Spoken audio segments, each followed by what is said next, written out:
Last Scene is supported by ADT. ADT presents Neighborhood Watch Service. Turn on outdoor lighting and make it look like you're home even when you aren't. Visit ADT.com/podcast to learn more about how ADT can design and install your custom smart home, backed by 24/7 protection. And by Samuel Adams. Since 1984, Samuel Adams has brewed Boston Lager the traditional way. Sam Adams lagers for over a month and uses only 100% heirloom hops from the Hallertau region in Germany. Glorious inefficiency in every sip. Boston Beer Company, Boston, Mass. Savor the flavor responsibly. Produced by WBUR and the Boston Globe.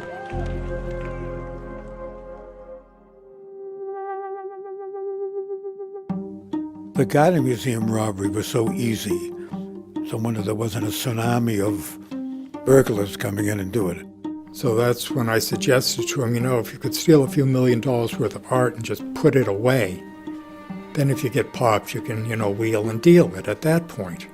And then finally, using force, they pull it off here. That's a lot of effort. Yeah. Okay, so the coup was not a random... It's not a random piece. Grab. Wow.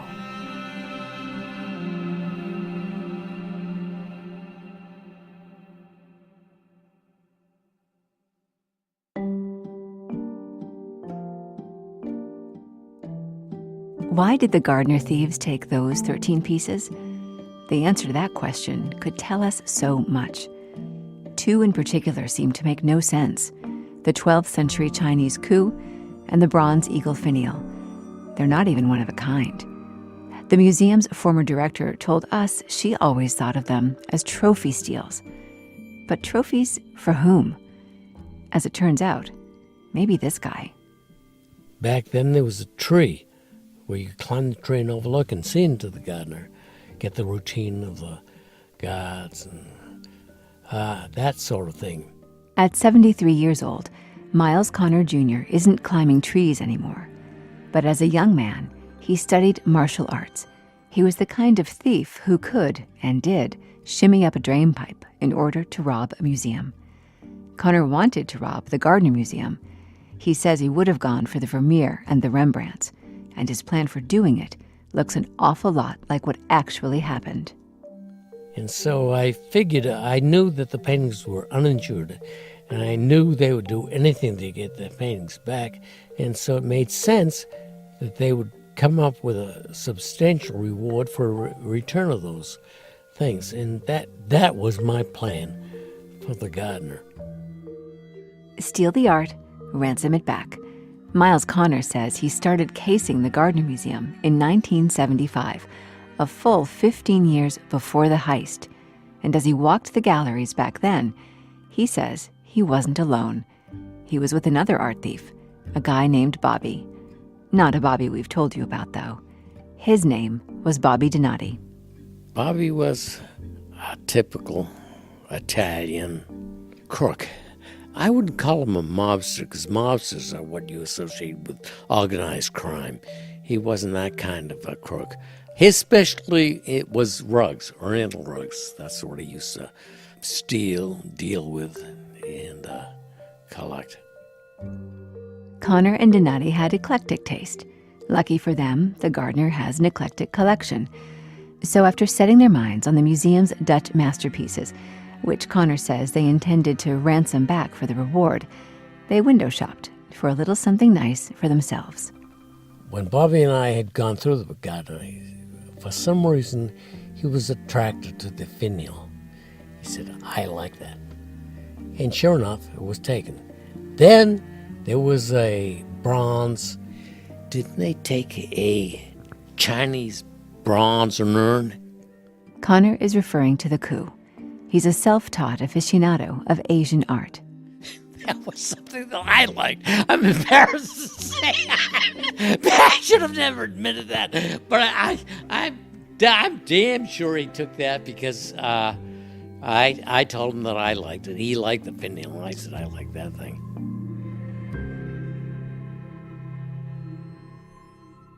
Did Bobby Donati wind up with that finial?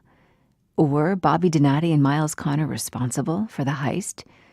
We put the question to the Gardner Museum's head of security, Anthony Amore. I don't like to speculate about who did it, where they are, but there are things I will throw out there. And one of my beliefs is that it's likely that Miles Connor was the inspiration for the heist, right? Because it's hard to believe he wouldn't be, given how prolific he was in the decades leading up to it. Amore describes Connor as the world's greatest art thief.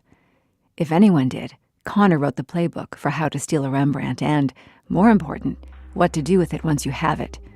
The question is, was Miles Connor more than just the inspiration for the Gardner heist? Was he the mastermind?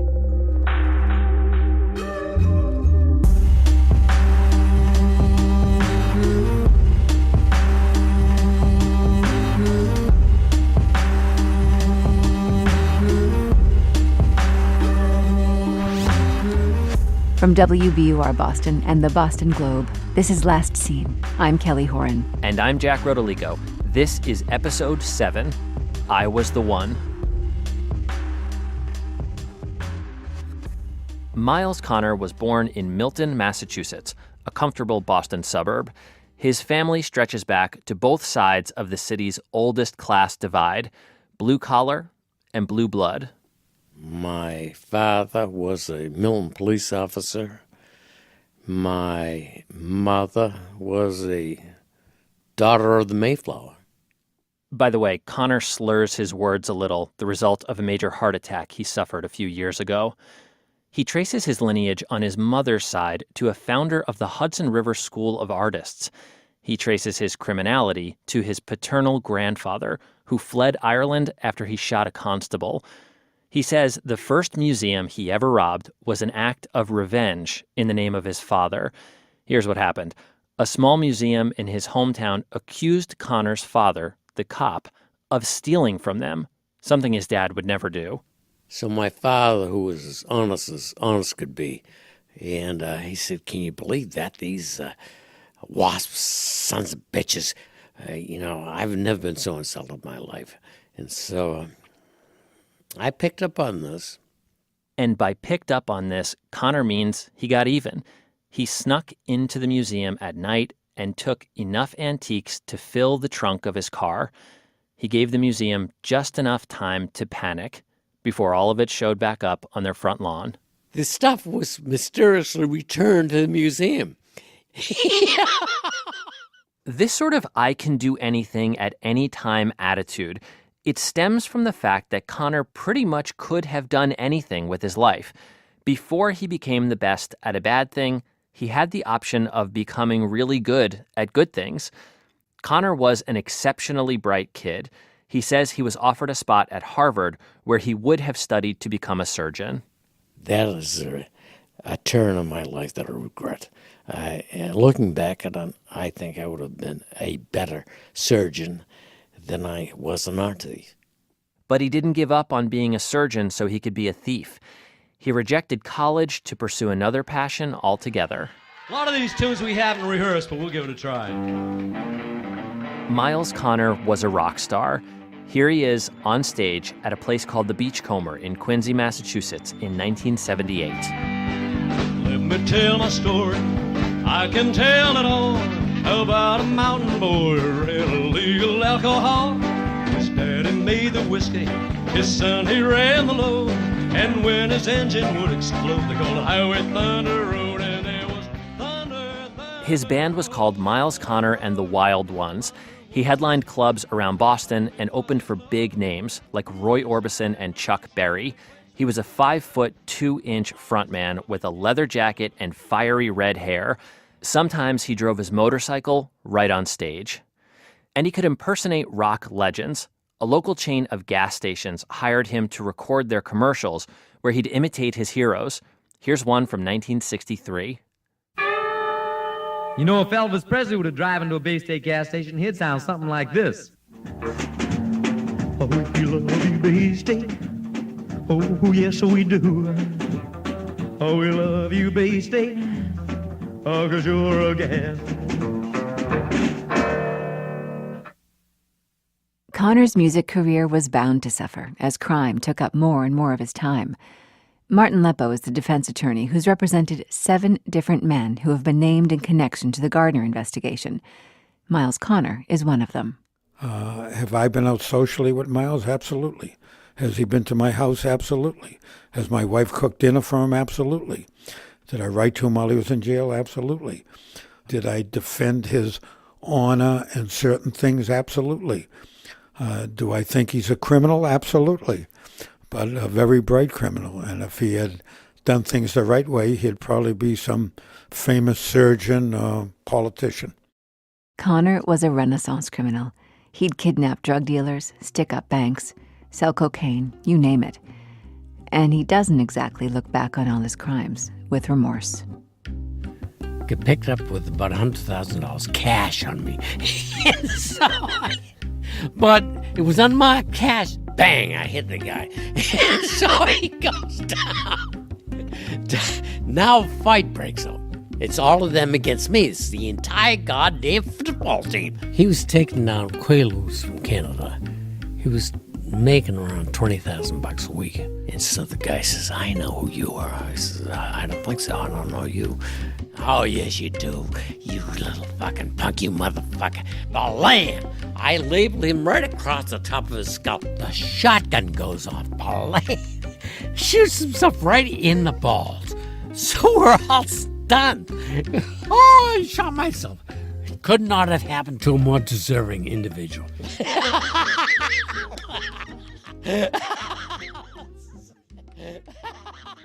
The crime Connor is best known for, though, is stealing art. And he says the question of who he would and wouldn't steal from was all down to a personal code, a kind of thief's honor system. Take the time he posed as a well-dressed gentleman and talked his way into the storage area of a museum with vast holdings of Asian antiquities. Connor says he could have cleaned them out. But I recognized their deep sense of affection towards the stuff that they had. And it was that sense of appreciation that kept me from violating the trust that they had.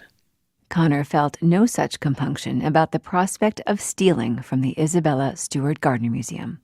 They were going to get the paintings back. I was going to get money. And so there was no harm done, other than to the insurance company or the billionaire patrons. Miles Connor isn't just smart. He claims membership in Mensa, the high IQ society.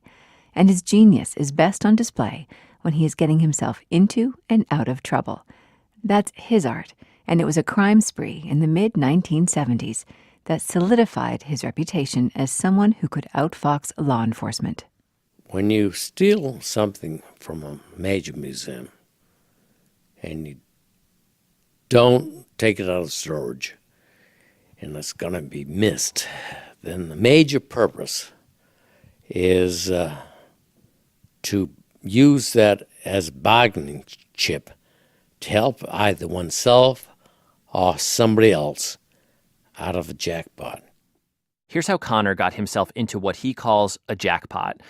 In 1974, Connor says his old buddy who liked antique rugs, Bobby Donati, approached him about an estate he wanted to rob in Maine. It was owned by the Woolworth family, who had a private collection that rivaled an art museum. I was not in the business of stealing some private collection from somebody who had a deep attachment to it, but somebody who had as much money as those folks had and could go away for half a year at a time. That really didn't bother me, so I went along with Bobby. For a leisurely hour in the middle of a warm summer night, Connor and 3 other men, including, he says, Donati and a guy named David Houghton, combed through the empty mansion. They filled a panel truck with 2 Simon Willard grandfather clocks, 2 paintings by Andrew Wyeth, and 3 more by his father, N.C. Wyeth.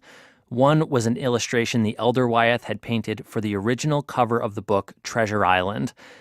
Connor says he stashed it all and waited weeks for Bobby Donati to announce he had found a buyer for the paintings. Connor met up with that buyer on Cape Cod. I ended up taking the paintings down there and met these FBI agents. There was a sting operation, and I get arrested for interstate transportation of stolen goods. Connor was staring at a long prison sentence, possibly 10 years for trafficking the art, 3 more for violating parole. He was 31 years old. For the FBI, arresting Connor red-handed, that was the jackpot, because he'd always managed to get away. Like the time he was on the lam when his mother died, Martin Leppo says Connor knew the police would stake out the funeral home looking for him, and he was determined to see his mother one last time. He actually rented a hearse, got into a coffin, transported to the funeral parlor, got out, kissed his mother goodbye, got back in the coffin, into the vehicle, and left. Which brings us back to that parking lot in Cape Cod, where Connor was nabbed with the 5 stolen Wyeth paintings. The FBI had him. He knew it, they knew it, and, according to Connor, the agent who arrested him rubbed it in his face. And he said, look at you now, Connors. It'll take a Rembrandt to get you out of this. I said, you're right. And so then I set my heart on getting a Rembrandt.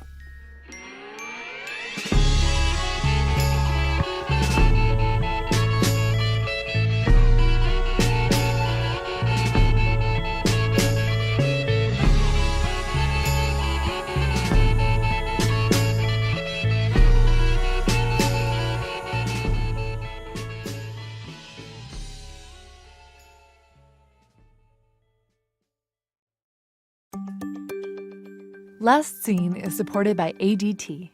ADT presents Neighborhood Watch Service. Create lighting schedules to make it look like your home and view live video while you're away. Visit ADT.com/podcast to learn more about how ADT can design and install your custom smart home. Backed by 24/7 protection.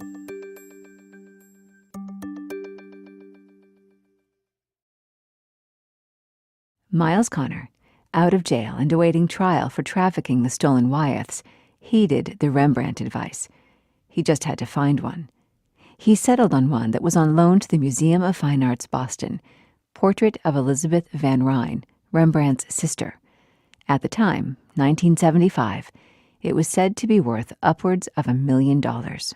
That particular painting was on near the back entrance to the place, so you could get a quick access and a quick egress. Connor hatched a broad daylight robbery. This posed a few problems, not least of which was Connor's budding notoriety as an art thief. His name was all over the papers for the Wyeth arrest. Plus, that red hair. I believe I had a tan trench coat, a wig, and sunglasses. And I believe I also had a fake mustache. On a sleepy Monday, April 14th, 1975, Connor launched what sounds like a paramilitary strike on Boston's MFA. Connor says there were 3 vehicles with 8 armed men, one with a machine gun.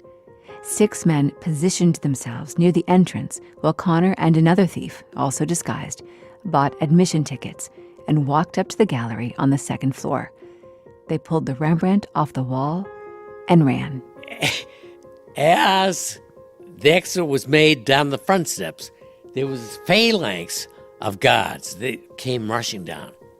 Connor says as he ran through the turnstile with the painting, the corner of the portrait's frame jammed between the bars.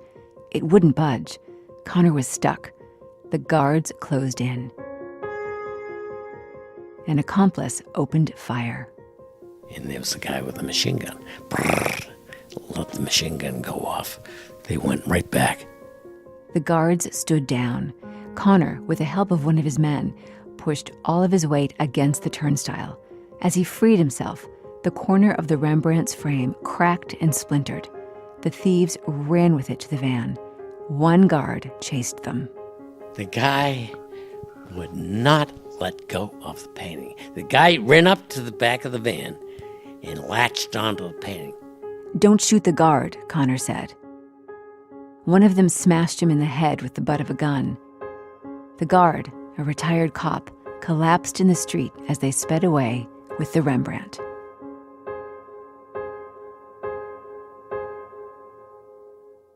Imagine the pressure the Boston police and the FBI were under to catch the thieves who stole a Rembrandt in the middle of the day.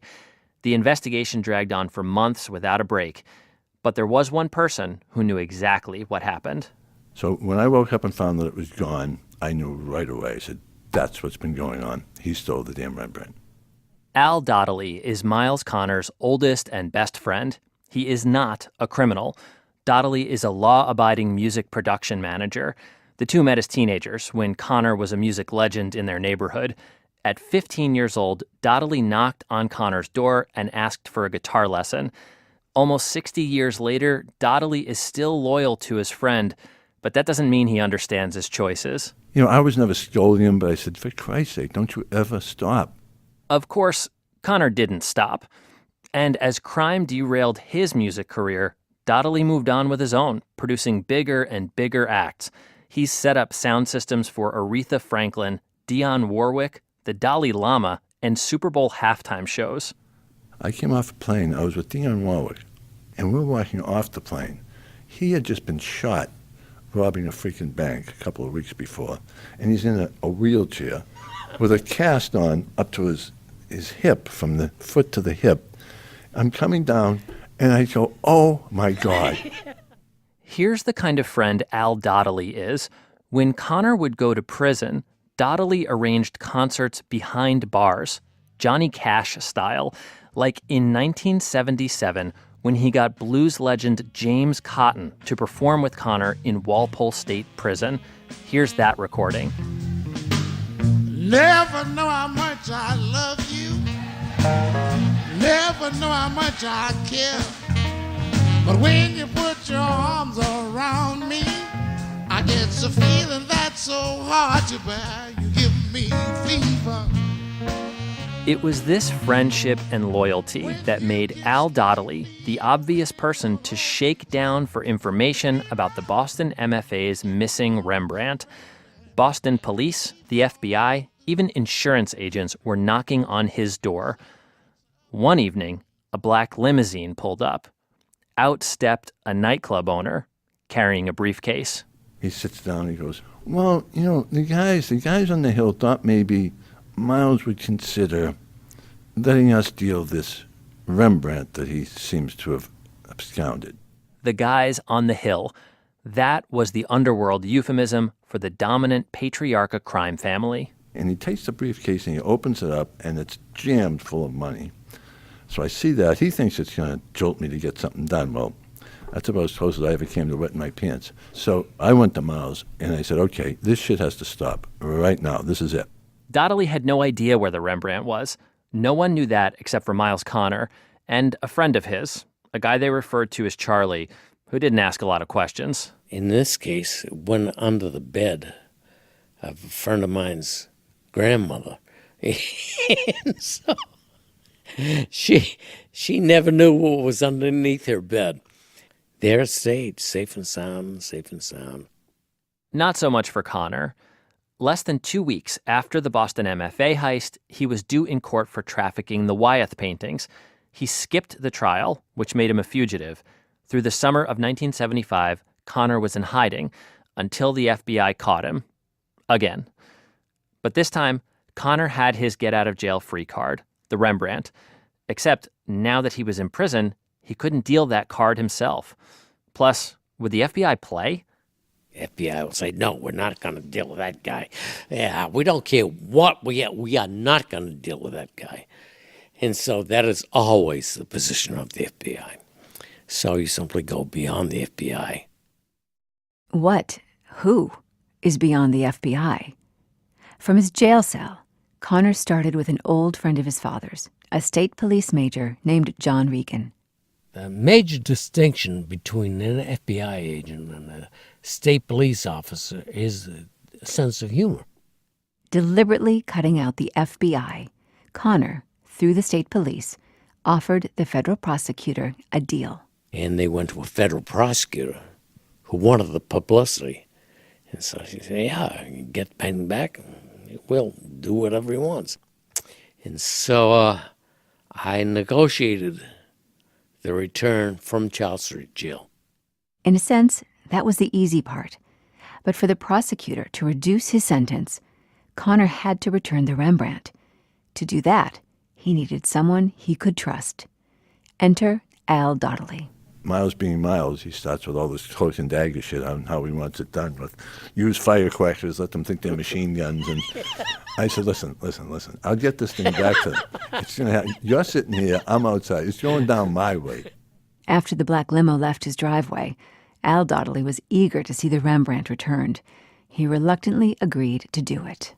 I just wanted to see that picture of that Rembrandt on the front page of the Boston Globe saying it's been returned, so I could get rid of all those fools that were jumping in and out of my, the insurance agents and the FBI and quite honestly, the underworld and the mafia and all those people would have no more reason to be looking for me if in fact it was returned.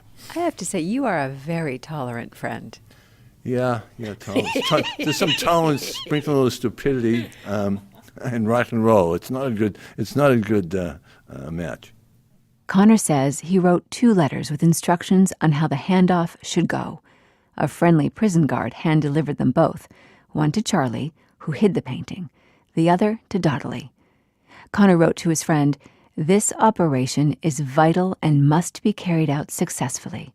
No mob, no insurance men, no FBI or police, and no failure. No pressure." Make sure it goes smooth and make sure the right people are involved and the wrong people aren't listening.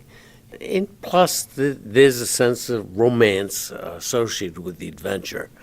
And so all of that plays into it.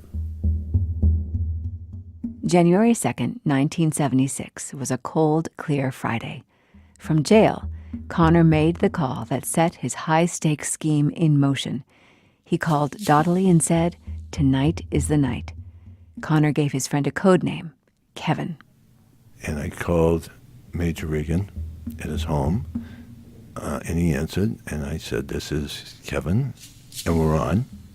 And I said, "Get in your car and drive to the Pepsi distributor, which is down the street. There's a payphone there. Pull up and wait for the phone to ring, and you'll get your next marching order." It was just after 7 p.m. From a room at the Holiday Inn, Donnelly called State Police Major Regan and gave him directions to the hotel. When Regan pulled in, Donnelly was waiting for him in the shadows. He approached the car and used the code language Connor had given him. I was to say to John Regan, "It's a nice night out tonight." He says, and the answer was going to be, "Yes, there's plenty of stars." So I said, "Yeah, it's a nice night out tonight." I'm standing there. It's all in black with a freaking ski mask on in the middle of... So, okay. So I open the door and I get in back, and this other gentleman's in the car. So I said, IDs. And that's what I'm saying. You're in pretty deep here now. The guy in the car with Major Regan was the federal prosecutor who had the power to let Connor off the hook in the Wyeth case. Donnelly sent them across the street into a disco. Through his ski mask, he told them to wait for the bartender to announce a phone call for a Paul greeter. They went into the bar. A few minutes later, Charlie pulled up with the Rembrandt in his trunk. Miles had arranged. I had a photo. Charlie had a photo. And there was a photo of what's on the back. Of the Rembrandt, okay. Well, the Rembrandt itself, but as importantly, and even more importantly, a bunch of numbers and things that were on the back. During any of this, did you have a moment to pause when you were holding this Rembrandt in your hands and kind of behold what it was? I did, if you're asking me if the artistic value of it ran through my veins, no, it didn't. What ran through my veins is, holy shit, this thing's finally here, and hopefully soon it'll finally be gone. Donnelly put the Rembrandt in the trunk of Major Regan's car. He bolted up 3 flights of stairs to his room at the Holiday Inn and called the disco. And the bartender goes, "Is there a Paul greeter here?" I could hear him go, yeah, I'm right here. So he takes the phone, and I said, "Okay, guys," you walk out the front of that lounge. Walk, do not run. I said, "If what you want is in that trunk, then turn, face the building, and put your hands into your belt. Earlier I said nobody's armed, right? And they said, oh no, nobody's armed. So they open up the trunk and they're flashlighting all over the place. So they opened their trench coats, they put their hands in there, and what I observed was, I went, the sons of bitches, they both had a gun stuck in there. The state cop and the prosecutor left with the painting. Donnelly drove to the airport and flew straight to New York City for a gig. The next day, he picked up the paper. Read the New York Times. It wasn't on page 1, but it was on page 2, and I was quite relieved. At a press conference announcing the return of the Rembrandt, the FBI was notably absent. Instead, the U.S. Attorney's Office and the state police proudly detailed the clandestine handoff. They stated plainly that they didn't make any deals in order to get the paintings back. But Miles Connor, who was facing 13 years in prison, only served 28 months.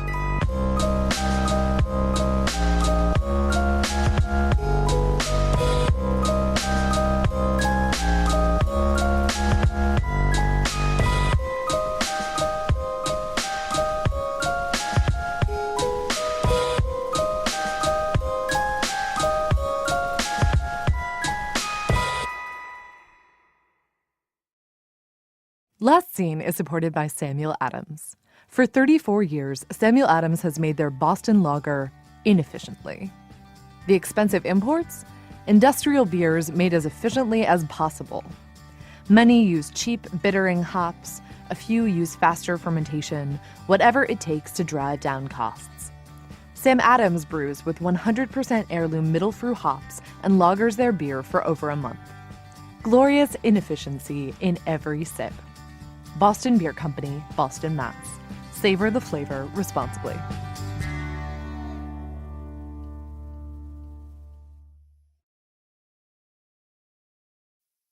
Hey, I'm Meghna Chakrabarti, and I want to tell you about another podcast you might enjoy from WBUR and the New York Times. It's called Modern Love, and it features actors like Jake Gyllenhaal, Greta Gerwig, and Angela Bassett performing true stories of love, loss, and redemption. I started my pediatrics residency on the cardiology unit, which was appropriate. My heart had a giant hole in it. Finally, I asked the question I really wanted answered. When will I die? Modern Love. Subscribe wherever you get your podcasts. If Miles Connor could orchestrate the return of one Rembrandt from inside prison, wasn't it possible he could organize the theft of another? When the Gardner was hit, Miles became the number one suspect. Did he orchestrate it and so forth and so on? So that was number one. There was just one problem, as Martin Leppo recalls. On March 18th, 1990, Connor was serving a long federal sentence for drug trafficking. He was in prison in Lompoc, California. So Miles Connor didn't rob the Gardner Museum. But he says he knows who did. His old friend and sometime criminal accomplice, Bobby Donati. He was a pragmatist as far as being a thief goes. So if somebody wanted to cut the paintings out of the frame, he'd do it. Remember, Connor says he and Donati cased the Gardner together in the 1970s. The two had gone so far, Connor says, as to pick out what they'd steal. And Connor's feat with the Boston MFA's Rembrandt had shown the entire criminal world that stealing art, especially a Rembrandt, was not only possible, it could get you out of prison. Connor says Bobby Donati had an accomplice in the Gardner heist, David Houghton.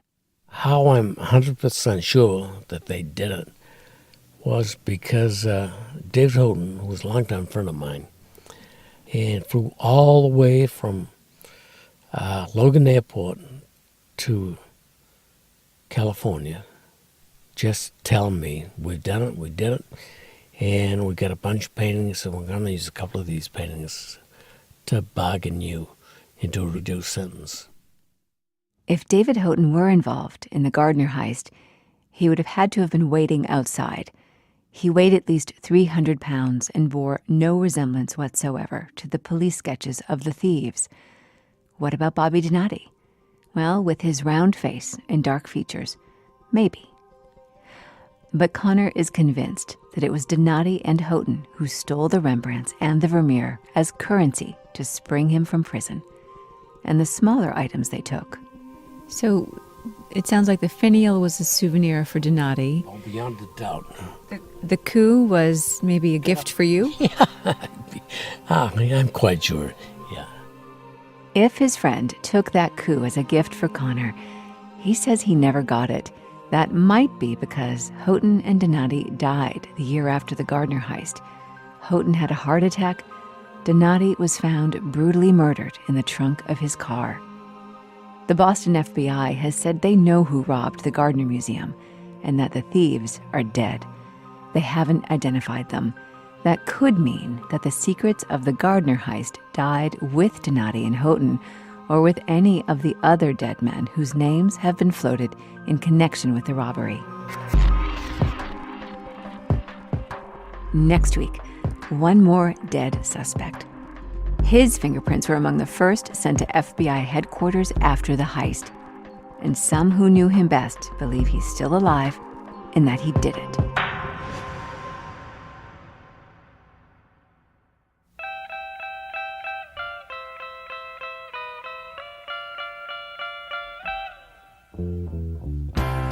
I was the one who taught her to kiss the way that she kisses you now. Read Steve Kurkjian's reporter's notebook to learn about his theory that Bobby Donati robbed the Gardner for another jailed criminal. And check out our reading list about the robbery and Isabella Stewart Gardner.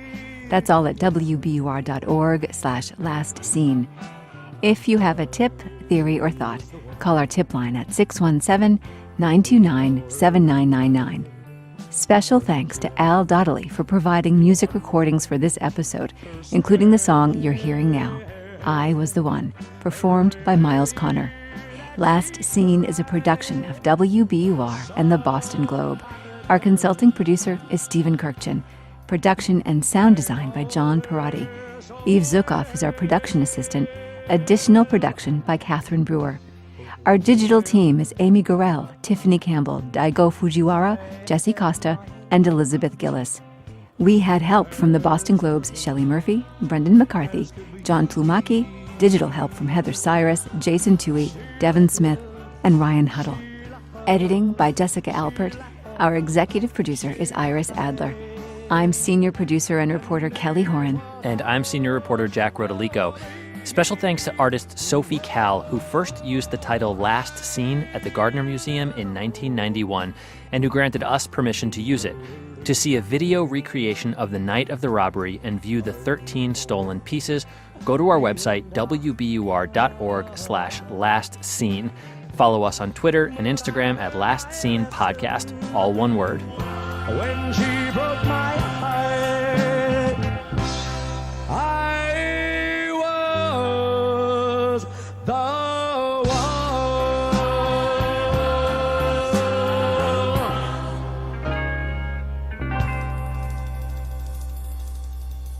If you've ever seen the West Side Story, you remember there's that Sergeant Krupke, dear kindly Sergeant Krupke, you gotta understand it's just like grown-upke that gets us out of hand. Mothers were all junkies, our fathers were all drunks. Golly Moses, naturally we're punks. And so they started singing that in the back of the paddy wagon all the way to the jailhouse down in Nedasket. And they just wouldn't shut up.